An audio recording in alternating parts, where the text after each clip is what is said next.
तू अपना संगतियन भी फोन करता रे मोबाइल लेकर एकर मोबाइल वहां मेरा फौजी लग चल हां हो कहां चल रहल का भइल बा कहां गौ हत्या लागल बा हां खनियो लेबा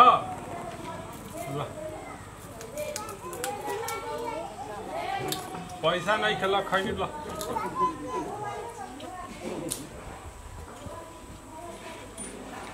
आते जा जा वतन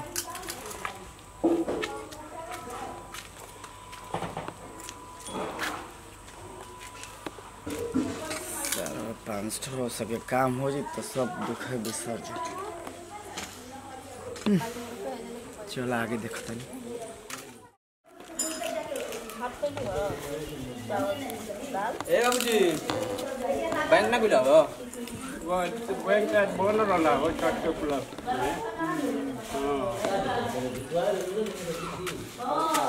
का हो का अच्छा लगा मुझे रस्सी ले ले है अच्छा लगा बोला ना से ना बोले के लठन वाला में बोला ले जा ये दिखावा जाला भीख मांगता हां हां भीख मांगता दे दे दबा दन दन ला दू के बारे में हो कई को रख लगे का नाम तार हो ना बोले के तो पैसे बनिए ना बोल के अब का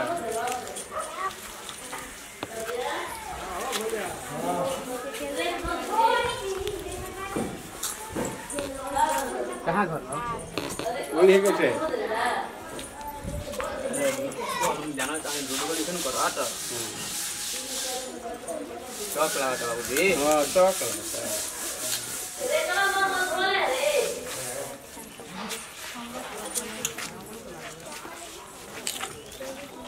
सार लोग चुतिया सारा करते नहीं 50 गो तेज बनता। अच्छा 70 रुपये काम भर 600-700 रुपया हो जी तो मस्त एगो दारू के बोतल आजी शाम तक गांजा पिए हो जाए। चल है ना देखी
अरे माई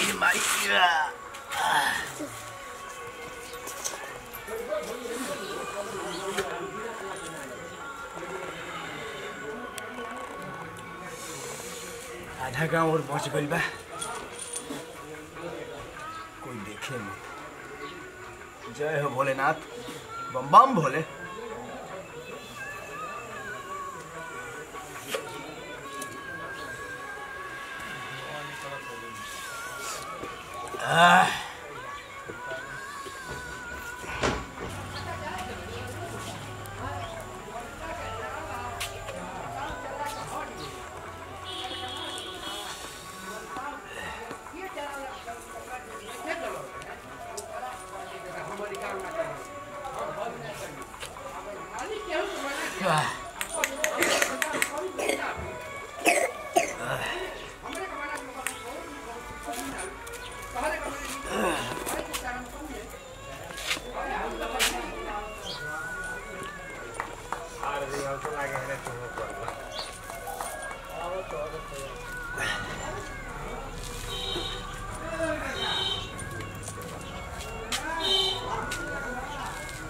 हेलो कहाँ बड़ा हो तोनी के? अरे अभी अधवे गांव घूमल बानी भाई। अभी 350 रुपये भइल बा। चौचर से मारल तोनी के। अरे भाई चौचर सब तोनी के। चल तो उसे गुमटी को मिले के गांजा ले ली है। सार रोज हम ही पियाई, आज तोनी गांजा ले ली सौ। हाँ कड़िया से बोल दी है दारू लेवे के 2 बोतल। चल ओजे हाँ गुमटी पर मिले, गुमटी पर। और आधा का चलो भाई अब तनिया है ठीक बा। क्या हो भोलेनाथ।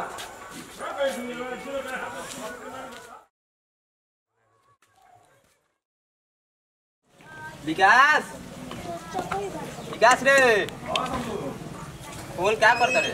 कुछ नहीं यार। अरे कल दिन चले करा बक्सर। क्या बुक है?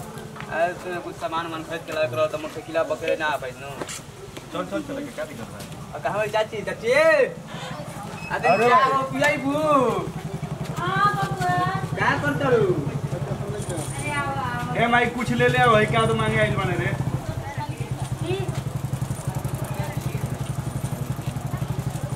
क्या बोल भाई? आज हमनी के मान है, आज हमनी के ना देवे। अरे जाना कुछ ना देवे इतना हमनी के मान है। ए भाई माई कहत है कि मान हो। चाची इतने है अरे बड़ी ए मरते गजब बौरा बड़ा तू। एबार मान दिन ना दिए के। अरे बाबू आज मान है, आज हमनी के ना देवे निशान बतिया बुझ। जो घर में जो। अब बड़ा हमनी के ससुर जी मरल बा ना, हम चचिया ससुर जी मरल बा नु तो उनकरे मान हटे। बेटीवा कहाँ से बोलत भाई? ए जे इतना अमीर खाली लागत तनी देह हाथ गोड़ से रोज कमाए ना हो। गाय के मुआ देले बानी। आई गुराम जाए दी हमरा घरे ना दियाला। तोहरा तो ढेर बुझाला। ये बहुत बढ़िया एक्टिंग करत रे भाई। आ ये राम ओइसन होला। हैं? ई का तेरा लक्षण लागल रे। पैसा लेबे? आओ हेने। आ ये बच दीदी रउआ घर तो मान नहीं खेल। ना भौजी ने तनी पैसा लेबे ना? लेबे ना? छोड़ लेबे ना? चल सच से बता बोल तोर नाम का।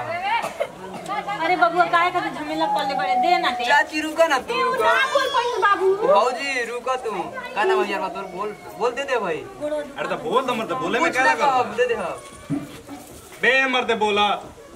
अरे मां ना बोली हो विकास, ना बोली एकरा से लक्षण लागल भाई बोली ना। हां सही कह। आ ये ना मारता इंजी। बोल। अरे काहे मत करे। चाची तू 1 मिनट रुक ना, 1 मिनट रुक जा। अरे बा खाई भीख मांगे ले कहले तो मारता नहीं शंभू बाबू। ये समझता हम पगावा छोड़ ना। दे ना पगावा दे ना। अरे दे रे पगावा। आई हे दादा ए सब आई बता भौजी रुका ना। क्या करते रे बबुआ छोड़ दे। रुक माई रुक। अरे हम वो जमन कर दे। बोला बेरे सरवा के अरे मोटे रे अरे के माल गुरु मार दे ना छोड़ दे। दीदी ते रुक। अरे का कहत कनिया मार अच्छा लागी सरवा हमारे मुंह दे तेरा का तो। बोल बे अपनो। उहे में के लाग जला। सरवा बोल रे। बोल। अरे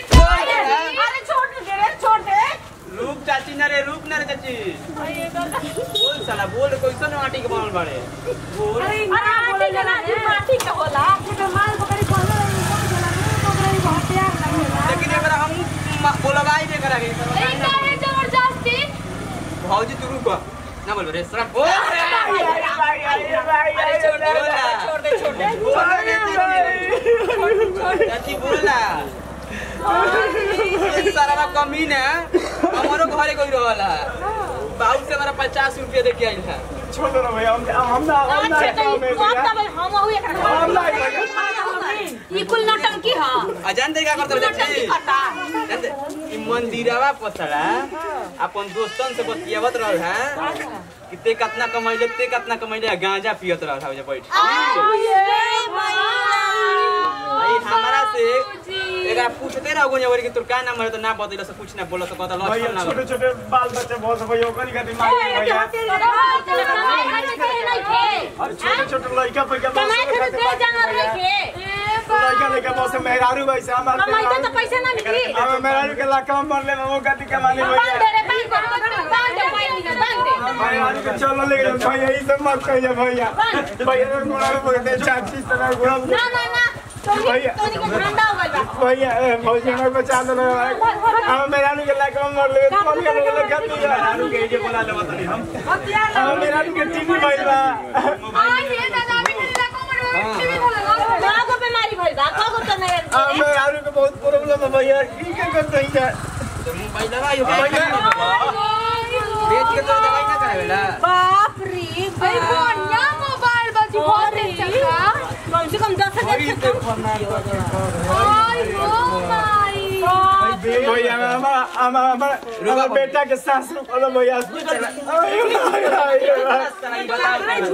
अरे पैसा वाले ढेर मनी देखे ना रुको ना बाबू अरे 400 का हो छोड़ लोग बताऊं और क्या खतन रे अरे चाची छोड़ ना वो सब एक आदमी खजा मत निकल तो खाली फोन मारेंगे तो सब कहेंगे तो के गरीब गुरबा के कितना दी थी ऐसे नहीं चलता चुप रहो लोग यार देखा चलते पता बटे निकल बता खजाना निकल लेकिन छोड़ दो क्या जरूरत बटे भैया हमार लड़का हॉस्पिटल में भर्ती है भैया मत बोल ऑपरेशन करावे भैया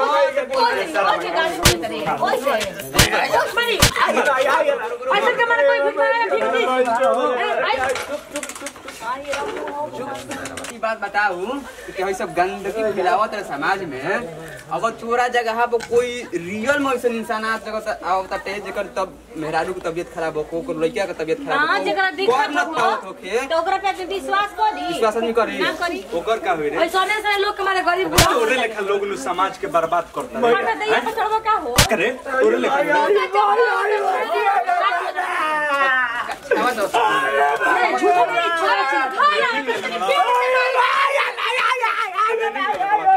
चलो संघा में चल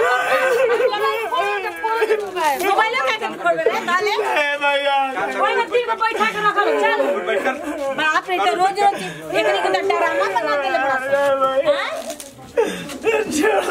पूरे अपना संगतियन भी फोन करते रे मोबाइल लेकर मोबाइल भैया फौजी लोग चल अब मैं आलू की ढेर तबीयत खराब है ढेर में चले भैया का जाने हमरो होतिया लगो मजा ना होतिया ना भैया सब का धोने के छोड़ दे के बर्बाद छोड़ दे भैया अब छोड़ दे भैया सर कितना सुंदर सा शरीर भगवान जब सर छोड़ दे भैया इते खइते ना रे हैं हमनी के शुरू से हमारा घरे रह के जा गाय चलेबे घरे रह के ना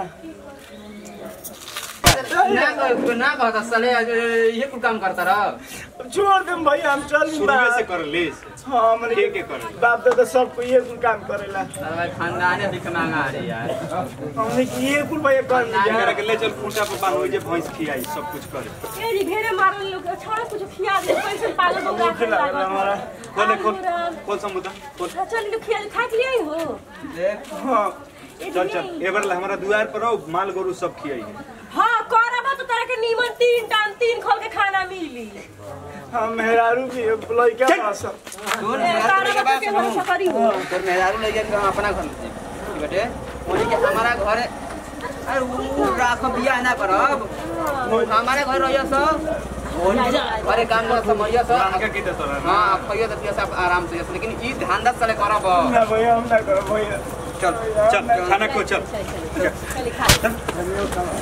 उठ चल अंदर चल हमनी के इंसान के इंसाने समझे जानवर ना हां की बेटे इंसान में शायद रहबे ते इंसान बन जइबे भले हमरा घर में एगो बानर बाटे हां खाम करे रहा